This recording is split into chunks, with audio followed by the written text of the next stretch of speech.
하나님의 말씀 잠언 7장입니다. 7장 18절에서 22절까지 말씀입니다.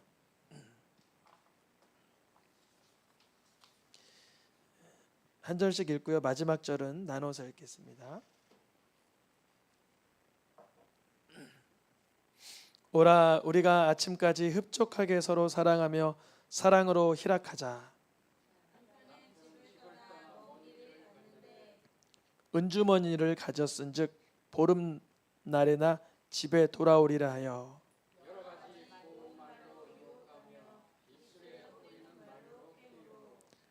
나눠서 읽겠습니다. 젊은이가 곧 그를 따랐으니 소가 도수장으로 가는 것 같고,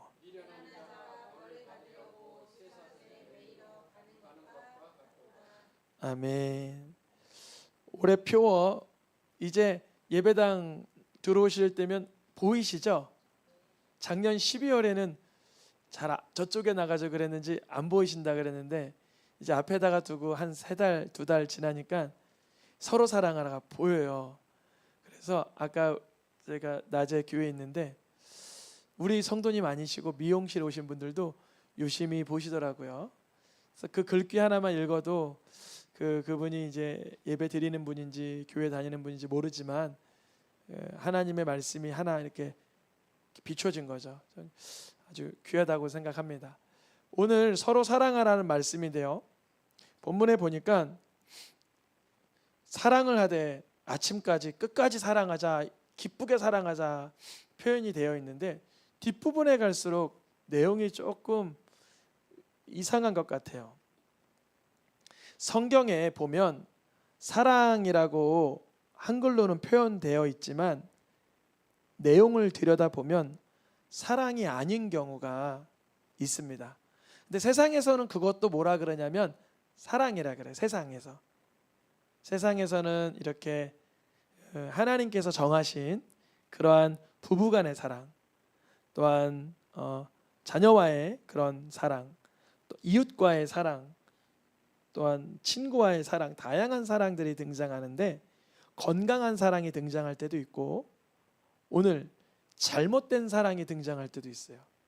그래서 작년에 주님이 12월 달에 올해 그 표를 주실 때 한 20주 정도의 말씀의 분량을 쭉 이렇게 준비하는데 잘못된 사랑의 분량을 초반부 조금 지나서 선포할 수 있도록 미리 준비를 했습니다.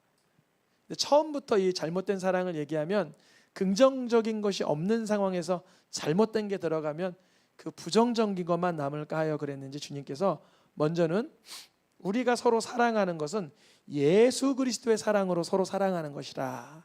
그것은 하나님께로부터 비롯되었다. 이렇게 시작해서 성경에서 말하고 있는 건강하고 긍정적인 사랑을 계속 다루어 오다가 지난주에는 사랑으로 종로를 타라 뭐 이런 말씀도 있었는데 오늘은 잘못된 사랑에 관해서 잠깐 좀 다루려고 합니다. 왜냐하면 세상에선 그것도 사랑이라고 잘못 포장하기 때문에 그렇습니다. 뭐 드라마나 영화나 세상의 어떤 그런 예술이라고 하는 거나 뭐 이런 걸 보면 저거 분명히 잘못된 사랑인데 너무 이렇게 멋지게 표현하는 거예요. 그래서 특별히 이제 청년들이나 어린아이들은 그게 분간이 안 되잖아요. 그래서 잘못된 그런 매체를 통해서 홍수 같은 걸 끼얹음 받은 아이들은 이 사랑과 쾌락, 사랑과 음란조차도 전혀 구분이 안 돼요. 제가 예전에 이렇게 여자 고등학교 이렇게 집단 상담을 하는 때가 있었어요. 아이들이 뭘 적어요. 연애할 때 이런 건 어떻습니다. 근데 아이들이 물어본 질문들은 다 이게 사랑이 아니라 하나님 보시기에는 음란이고 죄악인데 그걸 물어보는 거예요. 그래서 제가 이렇게 얘기해 줬어요. 이거는 사랑이 아니고 이것은 죄다 이렇게 알려주는데 도무지 동의를 못하는 거예요. 아이들이, 학생들이 전혀 동의가 안 된다는 거. 그거 내가 좋은 거고 내 남자친구가 좋은 거고 우리가 이제 성인이 되고 그게 뭐가 문제냐 이렇게 다루는 거예요. 그래서 성경을 알지 못하면 세상에서 죄를 사랑으로 오해하고 음란과 쾌락을 사랑으로 오해하는, 그거를 거의 분간할 수 없는 상태에 이르릅니다. 사랑하며 사랑함으로 희락하자라고 말하고 있는 오늘 잠언의 말씀은, 남편이 있는 여인이 자기의 남편이 먼 길을 갔기 때문에, 특별히 많이 싸들고 나갔기 때문에 보름이나 지나서 집에 올 거다. 그러면 나는 오랜 기간 동안 혼자 있으니까 자기 남편이 아닌 어떠한 젊은 다른 남자를 끌어들여서 유혹하고 있는 순간에 사랑이라는 말을 악용하고 있는 거죠. 사용하고 있는 거죠. 사랑을 빙자한 악랄한 말을 하고 있는 것이죠. 분명히 사랑은 정결한 가운데 성결 속에서 누리는 거여야 합니다. 그런데 세상에서는 요새 육체의 쾌락, 나중심적인 정욕, 이런 것을 사랑이라고 잘못 표현하고 있습니다. 그런 사랑의 결론은 잠언에서 오늘 본문 22절은 23절로 이어지는데, 이 젊은이는 어떻게 되는가? 하나님이 말씀하시지 않는 잘못된 사랑을 따라가는 인생들은 어떻게 되는 것인가? 읽어보겠습니다. 필경은 화살이 그 간을 뚫게 되리라. 엄청 무섭죠. 엄청 무서워요. 근데 저는 죄송합니다, 자주 봤어요. 그런 분들을. 이렇게 건강한 부부지간으로 생활하지 않고 잘못된 이 젊은 청년처럼 그 가정 안에서 누리는 기쁨이 아니라 그 음란과 쾌락을 쫓다가 인생의 결국이 화살이 간이 뚫게 되는 경우를 종종 봤습니다. 근데 그때는 그 자신은 그거를 어떻게 돼 있어요? 새가 빨리 그물로 빨려 들어갈 때 자기의 생명이 잃어버리게 될 것을 알아요, 몰라요? 전혀 모르는 거예요. 어쩜. 근데 우리 믿는 사람들은 그걸 분별할 수 있잖아요. 악하다. 성경에 보니까 이렇게 잘못된 사랑에 속아서 그 간이 뚫린 사람이 있었습니다. 그것도 힘이 그렇게 세다는 삼손이 그렇게 당했은 거예요. 그러니까 누구도 당해낼 재간이 없죠. 하나님의 영, 성령의 역사여만 요셉처럼 피할 수 있는 것이죠. 삼손에게 한 여인이 울며 불며 말하고 있습니다. 나 왜 사랑 안 해줘요? 그러는 거예요. 여기서 말한 이 삼손의 아내가 될 법했던 이 여인도, 이 여인이 말하는 사랑은 사랑이 아니었던 거죠. 삼손을 이용해 먹는 거죠. 삼손은 이때서야라도 깨달았어야 돼요. 그 사자 속에서 나온, 죽은 시체에서 나온 꿀을 떼어 먹으면서 자기가 하나님의 직분을 받은 나시린임인 걸 깨달았어야 되는 거예요. 우리 장로님들 성결할 수 있길 축복합니다. 안 그러면 뭐가 뚫린다고요? 간이 뚫리는 거예요. 제가 감히 장로님들한테 간 뚫린다라고 엄포하는 게 아니라 말씀대로 이루어집니다. 저는 말씀대로 이루어지기 때문에 표현 좀 그렇지만 결혼을 하기 전에 이렇게 했어요. 내가 왜 다른 여자를 보면 안 되지? 결혼 전에는 그게 가능해요. 내가 왜 다른 여자가 내 배우자가 아닐까? 그거를 한 1, 2년 연구를 했어요. 신기하죠. 그래서 그때 연애 상담을 했었어요. 학교에 상담소가 있어서 그런 고민을 한다니까 그 상담원이 기뻐하시더라고요.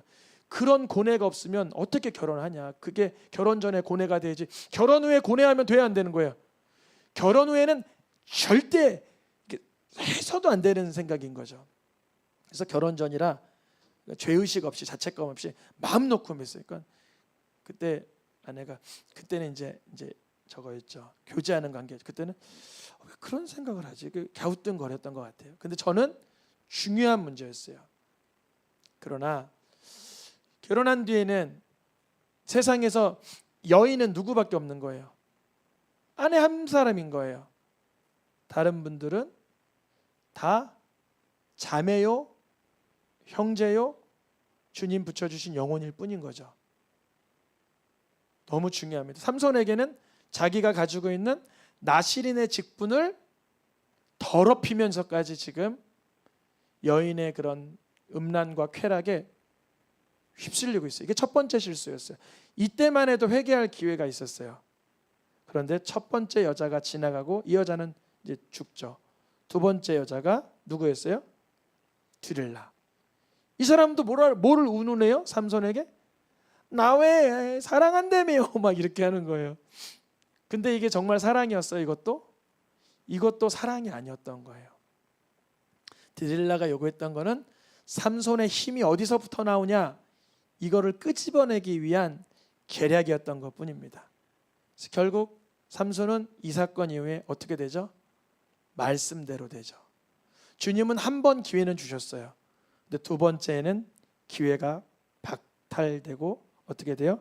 그의 눈이 정말 뽑히게 되는 일이 일어납니다. 여러분, 그러니까 우리가 한 번도 실수하면 안 되지만 주님은 우리의 연약함을 알아서 마음에 뭐만 품어도 안 돼요. 원래는 음욕만 품어도 안 되지만 주님은 그 허물을 예수 그리스도의 피로 덮어주세요. 근데 예수님의 피로 내가 씻김 받은 걸 알고도 또다시 음란의 과일, 또 쾌락의 자리로 나아갈 때 그 눈이 뽑히게 되고 끓혀가게 되고 노밧줄로 매이게 되고 맷돌로 종살이하게 되는 형편이 되죠. 이 삼손이 처음 이 사랑에 반응할 때 어떤 느낌이었을까요? 가사의 여인이든 블레셋의 그 드릴라를 만났을 때 어떤 느낌이었을까요? 이런 느낌이었을 거예요. 꿀과 같아. 너무 달콤하고 기름과 같아. 미끄럽고 뭔가 내 삶에 어떠한 아주 아름다운 장식이 되고 기쁠 것만 같지만 음녀의 입술은 꿀을 떨어뜨리며 그의 입은 기름보다 미끄러울 것 같으나 이 뒷부분이 반전이겠죠. 어떻게 바뀌죠? 읽어보겠습니다. 쑥같이 쓰고 칼같이 날카로우며 사지로 내려가며 수월로 나아가나니. 우리가 교회 금요일배라 이런 말씀을 읽을 수 있지, 세상 지금 이 밤에 금요일 날 밤에 저기 술자리 저기 어떤 자리에서 지금 즐기고 있는 세상 많은 젊은이들에게 이 말씀이 어디 근접하기나 할까요? 콧방귀 뀌고 듣지도 않죠. 무슨 지금 꿀같이 떨어뜨리고 기름보다 미끄러우면 되지, 나중에 무슨 나중 일을 왜 생각해? 그러면서 그 삼손의 길을 걷고 있는 사람이 여럿 있습니다. 그러나 주님은 말씀대로 일하십니다. 정말 삼손은 눈이 뽑히고 줄에 묶이고 그렇게 끌려가서 종살이하는 인생으로 그의 나날이 마치는 줄 알았어요. 여기서 또 반전이, 하나님은 삼손이 깨달았어요. 언제 깨달았어요? 눈이 뽑혔을 때. 즉 간혹 어떤 분들은 간에 칼이 꼽아질 때 깨닫는 분들도 간혹 있어요. 정말 어떤 삶 속에서 죄악이 많았는데 이렇게 정말 위중하다 하여서 문병 갔을 때 자신의 그러한 과오와 그런 어떤 죄악을 토해내면서 회개하면서 예수를 찾는 분은 제가 뵙기는 했습니다. 그런 것처럼 오늘 삼손도 하나님 앞에 자기 생명이 다하는 그때 부르짖습니다. 뭐라고 기도해요? 주 여호와여 구하옵나니. 눈이 뽑힌 상태에 지금 나를 강하게 해주세요. 내 두 눈을 뽑아봐. 사실 두 눈 뽑힌 이유는 뭐예요? 블레셋 사람들이 뽑은 건 아니에요. 뽑을 수도 없었어요. 원래는 블레셋 사람들이 삼손 눈을 어떻게 빼요? 그 나귀 턱뼈 하나로 몇 명을 죽였죠? 700명이 3,000명이에요? 몇백 명, 몇천 명을 죽이는 그런 그런 괴물 같은 사람의 눈을 어떻게 뽑습니까? 못 뽑죠. 누구에게 뽑힌 거냐면 사실 잘못된 사랑에게 뽑혀버린 거예요. 그 강력한 두 눈이. 우리가 세상 살 때 우리 아이들 어떻게 가르쳐야 돼요? 힘있고 강하고 능력 있게 가르쳐야 돼요. 물론 그게 능력일 수도 있지만 어떻게 가르쳐야 되냐면 성령에 사로잡히고 하나님을 두려워하는 아이로 만들어줘야 되는 거예요. 그게 정답이에요. 하나님을 두려워하고 하나님 말씀에 사모하는 아이들로 만들면 그게 정말 강하는 것입니다. 삼손이 한 번만 더 강하게 해달라는 거예요. 나는 이번에 단번에 갚게 하여 주시옵소서. 하나님이 능력 안 주면 갚을 수가 없죠. 하나님께서 마치 여로보암 2세 때와 같이 삼손을 통해서라도 이스라엘 백성을 블레셋으로부터 구원하셔야 했었어요. 이때가. 그래서 삼손을 그 죄악 가운데 두 눈 뽑힌 삼손이지만 그를 쓰시는 거예요. 블레셋 사람과 함께 죽기를 원하노라. 그의 생명 다하여 이스라엘의 원수와 싸워 이기게 되는 것입니다. 삼손과 같은 이야기가 성경에 하나 더 있어요. 사랑하는 사람이 배신하고 사랑하는 사람이 내 목숨을 위협할 것을 알고도 사랑하신 분 누구죠? 예수 그리스도. 삼손은 자기 쾌락과 음란에 이끌려서 잘못된 사랑에 눈이 뽑혔지만 예수님은 진정한 사랑으로 자신의 목숨을 다하여 우리를 사랑해 주시기를 원했던 거예요. 비슷한 느낌의 완전히 다른 경우죠. 왜 오늘 잘못된 사랑의 주제를 예수 그리스도의 사랑으로까지 끌고 가냐면 사실은 삼손의 사랑도 잘못돼 보이지만 우리 인간들 입장에서는 예수님의 사랑도 너무 신묘막측하고 이상하기 짝이 없어요. 왜냐하면 부인하고 저주하고 배신하고 팔아먹고 도망갈 제자들을 위해서 끝까지 헌신한단 말이죠. 그게 사실 어떻게 보면 더 잘못된 사랑 같아요. 우리 인간의 수준에서는. 근데 그 사랑이 우리를 살게 하는 거예요. 사람이 자기 목숨을 잃으면 뭐가 유익해서 자기 목숨을 뭐랑 바꿀 수가 있을까요? 근데 예수님은 자기 목숨을 뭐랑 바꿨냐면 죄짓고 부인하고 배신하고 내 맘대로 내 멋대로 살 우리들의 영혼과 바꿔주신 거예요. 이 사실만 생각해도 얼마나 고맙고 감사한지요. 우리는 전에 내 이한 목숨 내가 원하는 대로 살기 위해서 세상의 죄악의 종노릇하며 살았는데 그런 저희들을 위하여 예수님은 삼손이 목숨 다하여 원수를 갚듯이 자신의 목숨과 몸을 다하여 우리의 죄악의 문제를 해결해 주신 것입니다. 참으로 신비로운 사랑이죠. 예수님은 이 땅에 오실 때부터 뭐라 그러셨어요? 인자가 온 것은 자기의 목숨을 주기 위해서 오셨다. 우리에게 예수님의 목숨을 주기 위해서 오셨다.